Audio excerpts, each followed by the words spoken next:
the Lord. Hallelujah. Zion வேதாகம ஆய்விற்கு அன்போடு கூட இயேசு கிறிஸ்துவின் நாமத்தில் உங்களை வரவேற்கிறேன். இன்று தினத்திலும் தானியேல் தீர்க்கதரிசன புஸ்தகம் அதிகாரங்கள் 4, 5 மற்றும் 6 அதிகாரங்களில் உள்ள வசனங்களை தியானிக்க சர்வ வல்லமையுள்ள தேவன் தாமே நமக்கு கிருபை பாராட்டுவாராக. 4வது அதிகாரத்திலே நேபுகாத் நேச்சார் ராஜா கண்ட ஒரு விருட்சத்தை பற்றிய சொப்பனத்தை நாம் இங்கே பார்க்கிறோம்.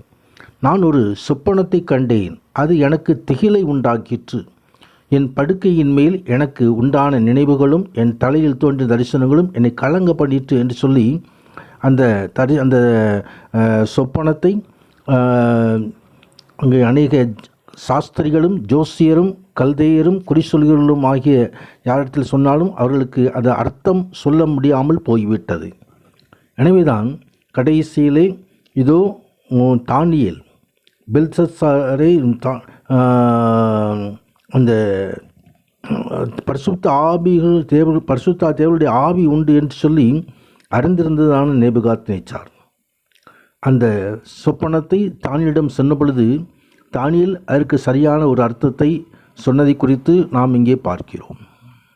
உன்னதமானவர் மனுஷருடைய ராஜ்யத்தில் ஆளுகை செய்து தமக்கு சித்தமானதை அதை கொடுத்து மனுஷரில் தாழ்ந்தவனையும் அதின்மேல் அதிகாரியாக்குகிறார் என்று சொல்லி நரஜீவன்கள் அறியும்படிக்கு காவலாளர்களின் தீர்ப்பினால் இந்த காரியம் பரிசுத்தவான்களின் மொழியினால் இந்த விசாரணையும் தீர்மானிக்கப்பட்டது என்று சொல்லி அந்த சொப்பனத்துக்கு அர்த்தத்தை சொல்லுகிற காரியத்தை குறித்து பார்க்கிறோம். தேசமெல்லாம் விரிவாக படர்ந்த அந்த விருட்சம் வெட்டப்பட்டது, ஆனால் அதன் அடிமரம் மட்டும் வைக்கப்பட்டது. அதே போல நேபுகாத் நேச்சார் ராஜா அவர்தாமே பெருமையோடு இது நான் கட்டின பாபிலோன் அல்லவா என்று சொல்லி அங்கே பாபிலோனை குறித்ததான காரியத்தை சொன்ன பொழுது அந்த அரண்மனையில் விழாவிக் கொண்டிருந்த பொழுது இதோ அவன் மீது நியாய தீர்ப்பு கடந்து வந்தது. அந்த பெருமைக்கு ஆண்டவர் எதிர்த்து நிற்கிறார், பெருமையுள்ளவனுக்கு தேவனை எதிர்த்து நிற்கிறார். தன்னைத்தானே உயர்த்துகிறவன் தாழ்த்தப்படுவான், தன்னைத்தானே தாழ்த்துகிறவன் உயர்த்தப்படுவான் என்று வேதவசனம் சொல்கிறது. அது நிறைவேறத்தக்கதாக பெருமையோடு பாபிலோன் ராஜா சொன்னபடியினாலே இதோ தாழ்த்தப்பட்டு மிருகங்கள் நடுவாய் மாடுகளைப் போல புல்லை மேய்ந்தான் என்று சொல்லி வேதவசனம் சொல்கிறது. அவன் நிலைமை பரிதமாக மாறினது. ஆனால் 7 காலங்கள் சென்ற பின்பு மீண்டுமாக அந்த மகிமை நேபுகாத் நேச்சார் ராஜாவுக்கு திரும்பி வந்தது. உன்னதமானவரை ஸ்தோத்தரித்து இதோ அந்த ராஜா தேவனுக்கு சாட்சியாக மீண்டுமாய் அவன் ராஜ்யபீடத்திலே அமர்த்தப்பட்டான் என்பதை பார்க்கிறோம்.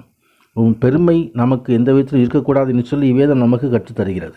5வது அதிகாரத்திலே பெல்ஷாத்சார் என்னும் ராஜா பிரபுக்களில் 1000 பேருக்கு ஒரு விருந்து செய்து அந்த விருந்திலே திராட்சை ரசம் பரிமாணப்பட்டு தேவாலயத்திலிருந்து கொண்டு வரப்பட்டதான அந்த பாத்திரங்களில் அவனும் அவனுடைய அந்த விருந்துக்கு வந்த எல்லோரும் அங்கு குடித்தார்கள் என்பதை கண்ட அந்த விருந்திலே இதோ ராஜாவுடைய முழங்கால்கள் ஒன்றோடொன்று முட்டிக்கொள்ளத்தக்கதாக ஒரு பயத்தை உண்டு பண்ணும்படியாக ஒரு மனுஷனுடைய கைவிரல் தோன்றி அந்த விளக்குக்கு எதிராக ராஜா அரண்மனையிலே சாந்து பூசப்பட்ட சுவரில் எழுதிற்று.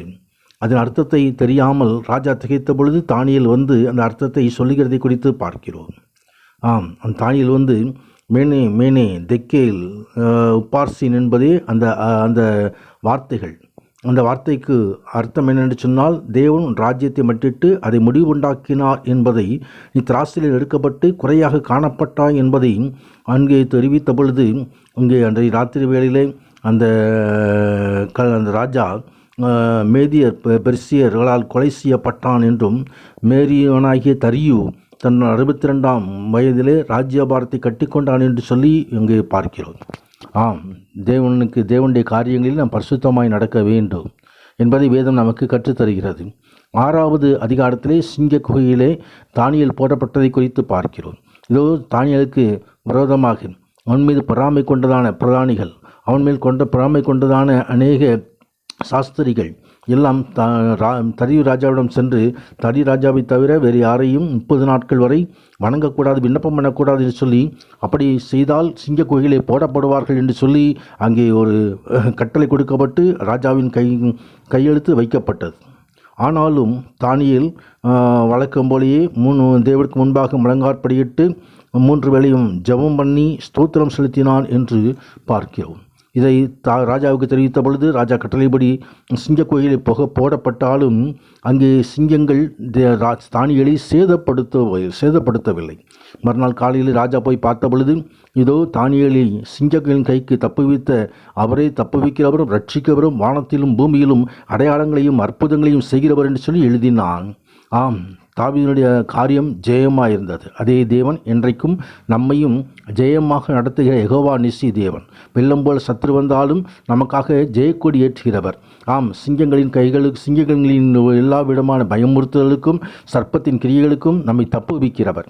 அவரே நம்மை தப்புவிப்பார், அவரே நம்மை ஏந்துவார், அவரே நம்மை நிலைநிறுத்துவார். அவருடைய பரிசுத்த நாமத்திற்கு மகிமை உண்டாவதாக. அருமையான தியானத்தில் பங்கு பெறுகிற ஒவ்வொருவரையும் சர்வ வல்லமையுள்ள தேவன் ஆசீர்வாதங்களால் நிரப்புவாராக. கர்த்தர் மகிமையை காண பண்ணுவாராக. பரிசுத்த நாமத்திற்கு மகிமை உண்டாவதாக. ஆமேன், ஆமேன்.